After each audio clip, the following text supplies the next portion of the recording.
Rudi used the half-eaten tortilla to gesture. "Look, you. We just took, what, 1/10 of Boise's remaining strength this last hour, and without an arrow or sword stroke. And it was the fraction of it blocking our way at that. Took it from their line of battle, and added it to ours." "Yeah," Fred nodded soberly. "I've got as many men as the junta has now. Infantry at least. And mine want to fight. Or at least to get the job done so they can go back to their farms without worrying about the cutters threatening their families." Rudi nodded, but it wasn't completely a gesture of agreement. "I want to pick up the pieces without killing any more of your people. Corwin is the real enemy." "Damn right. It's not their fault Martin screwed them over and got them on the cut side." "True. But morals aside, 2 things a king can never have enough of. One is money, and the other is good troops. And good soldiers will get you gold more often than gold will get you good soldiers.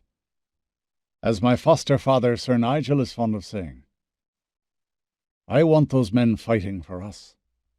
"But we have to hammer past Boise as fast as we can," Fred said. He'd been trained in Boise's staff schools, where playing devil's advocate was a standard technique. "Before the passes are snowed in again and while they're still grazing. Otherwise the League of Des Moines and the Canucks will get to Corwin before we do. And Montival, don't want that."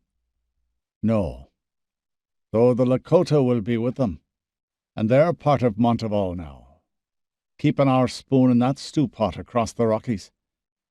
Also, our allies may not get to Corwin this year, being naturally less eager than we. If they tie down the bulk of the Prophet's men on the high plains, I'll be satisfied. But when Corwin falls, the war is over, bar them up and up." "When" being the operative word, Fred observed dryly. "Exactly. Fighting into next year means fields unplanted or unharvested, and there's been too much of that already. So, if it were done when 'tis done, then 'twere well it were done quickly," Fred quoted. Rudi nodded. That was from Macbeth, and that tale of ambition and treachery and death seasoned with ill-reeking magic was all too apposite. The city of Boise itself, that may be tricky. Your father built strong walls and gates. Not if they're open from the inside.